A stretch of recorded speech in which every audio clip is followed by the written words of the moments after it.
Hello students, हम बात कर रहे थे राजनीति विज्ञान के मूल आधार। और राजनीति विज्ञान के मूल आधार में हमने राजनीति विज्ञान के परंपरागत दृष्टिकोण के बारे में बात करी। पूर्व की क्लासों में हमने ये देखा कि परंपरागत दृष्टिकोण के समर्थक विद्वानों ने राजनीति विज्ञान को जो है विभिन्न मतों के आधार पर परिभाषित किया या राजनीति विज्ञान की परिभाषा अपने अपने मत के अनुसार दी।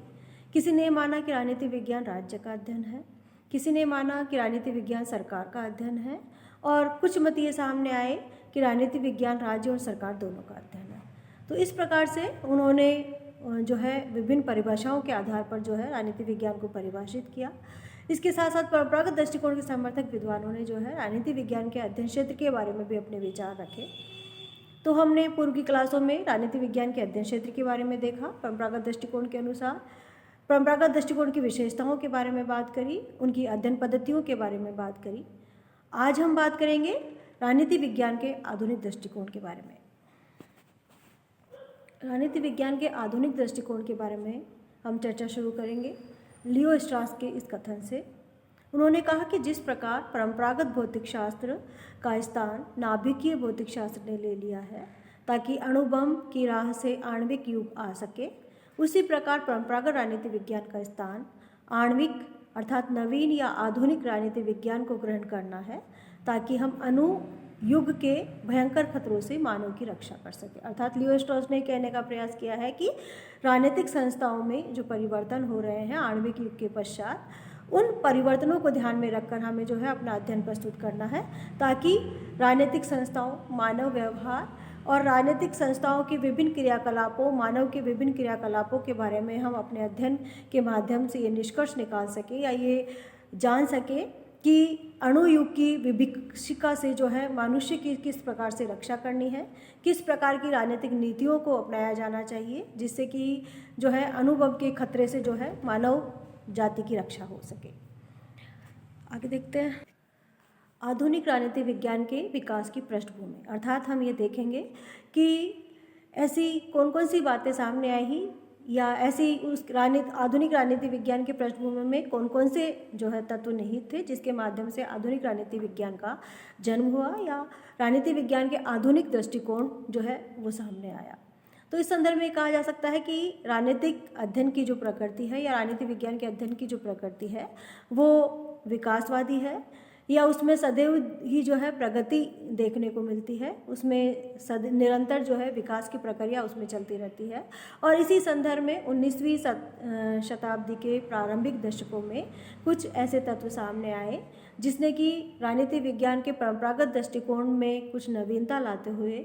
उन्होंने जो है उन तत्वों के माध्यम से जो है राजनीति विज्ञान के आधुनिक दृष्टिकोण का विकास हुआ।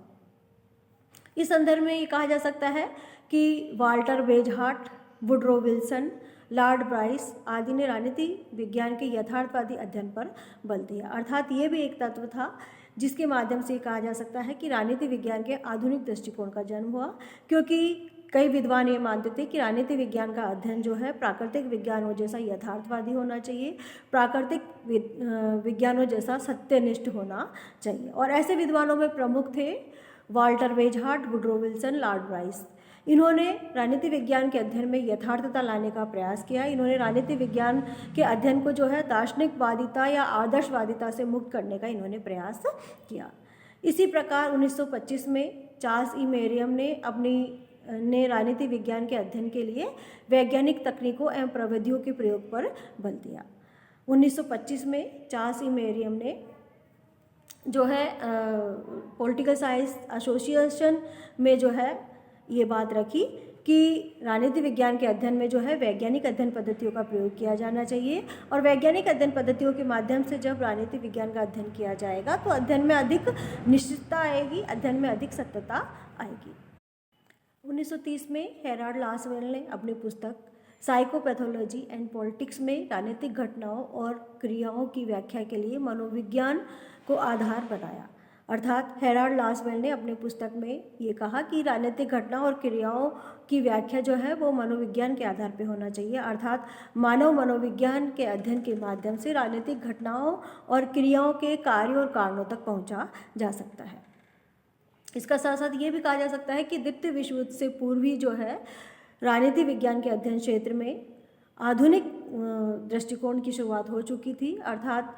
मेरियम, लासवेल, हेराल्ड आदि विद्वानों ने जो है आधुनिक दृष्टिकोण का समर्थन करना प्रारंभ कर दिया था और व्यवहारवादी दृष्टिकोण का जो है उन्होंने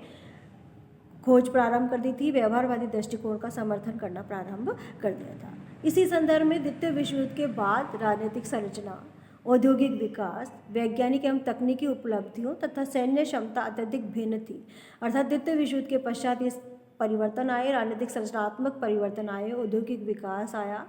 हुआ और वैज्ञानिक एवं तकनीकी विकास हुआ, जिसके परिणाम स्वरूप जो है सैन्य क्षमता में, सैन्य शक्ति में परिवर्तन आए।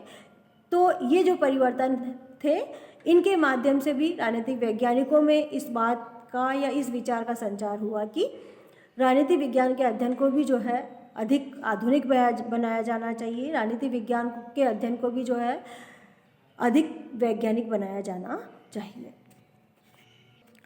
विश्व स्तर पर हुए इस गंभीर परिवर्तन ने मानव समाज एवं संस्कृति की परंपरागत अवधारणा के स्थान पर नई अवधारणाओं को जन्म दिया। अर्थात द्वितीय विश्व युद्ध के बाद जो परिवर्तन आए, राजनीतिक संरचना में सामाजिक परिवर्तन आए, तकनीकी क्षेत्र में परिवर्तन आए, सैन्य क्षमता में परिवर्तन आए, राजनीतिक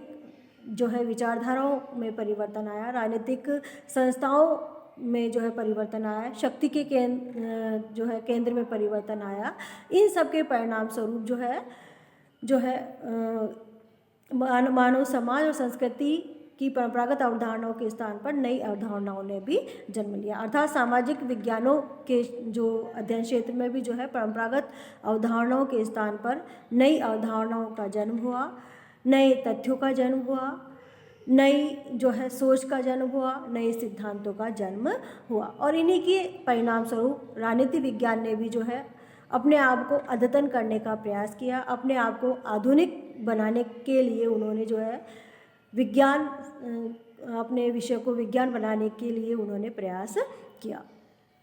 इस संदर्भ में चार्ल्स ई मेरियम ने अपनी पुस्तक न्यू एस्पेक्ट्स ऑफ पॉलिटिक्स में राजनीति विज्ञान के अध्ययन हेतु नवीन वैज्ञानिक तकनीकों के प्रयोग का पूर्ण समर्थन किया। अर्थात चार्ल्स ई मेरियम ने ये माना कि राजनीति विज्ञान के अध्ययन क्षेत्र में भी जो है विभिन्न समाज विज्ञानों जैसी नवीन वैज्ञानिक तकनीकों का प्रयोग किया जाना चाहिए। अर्थात जिस प्रकार से अन्य समाज विज्ञानों में, जैसे इतिहास में या समाजशास्त्र में, इन विभिन्न समाज विज्ञानों में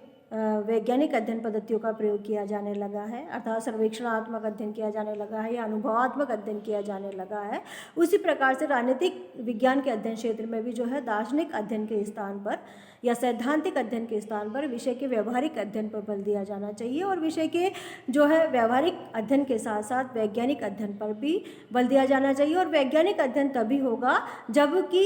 विषय में वैज्ञानिक अध्ययन पद्धतियों का प्रयोग किया जाएगा। इसी पृष्ठभूमि में 1960 में संयुक्त राज्य अमेरिका के शिकागो विश्वविद्यालय में राजनीति विज्ञान को दार्शनिक अध्ययन पद्धति से मुक्त किए जाने और अध्ययन को अधिक वैज्ञानिक बनाने का प्रयत्न किया। अर्थात 1960 में शिकागो विश्वविद्यालय के विभिन्न वैज्ञानिकों ने जो है, जैसे चार्ल्स मेरियम की अभी बात बताई थी मैंने, तो इन विभिन्न वैज्ञानिकों ने जो है इस चीज़ के लिए प्रयास किया कि हमारे अध्ययन को जो है दार्शनिक अध्ययन पद्धति से मुक्त कर या मूल्यात्मक अध्ययन से मुक्त करके तथ्यात्मक अध्ययन की ओर ले जाना चाहिए और दार्शनिक अध्ययन पद्धतियों के स्थान पर वैज्ञानिक या अनुभवात्मक अध्ययन पद्धतियों का प्रयोग हमारे अध्ययन में किया जाना चाहिए। फिर है राजनीति विज्ञान को समाज विज्ञान मानना और उसका अन्य समाज विज्ञानों से संबंध स्थापित करने पर बल दिया। अर्थात इन्हीं विद्वानों ने जो है राजनीति विज्ञान को एक समाज विज्ञान की श्रेणी में रखा और ये कहा कि राजनीति विज्ञान को यदि सत्यनिष्ठ अध्ययन करना है, यदि हमें राजनीति विज्ञान की विभिन्न घटनाओं के जो है कार्य और कारणों का सही पता लगाना है, तो हमारे द्वारा राजनीति विज्ञान का अध्ययन अन्य समाज विज्ञानों से संबंध करके किया जाना चाहिए। अर्थात जो भी राजनीतिक घटनाएं होती है उसके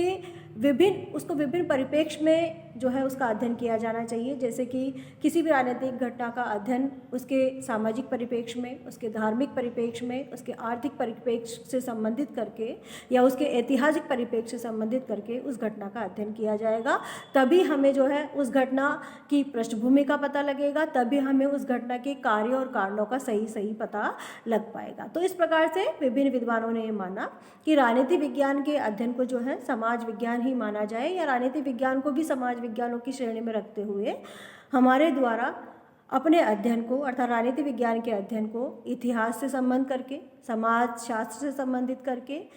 इसके साथ साथ अर्थशास्त्र से संबंधित करके हमारे अध्ययन को जो है सामने लाया जाना चाहिए। अर्थात हम अपने अध्ययन को या अपनी जो भी राजनीतिक घटनाएं होती है उसके परिप्रेक्ष्य में देखते हुए या उसकी पृष्ठभूमि में जाते हुए उसको इतिहास से संबंधित करके, उसे समाजशास्त्र से संबंधित करके हम उस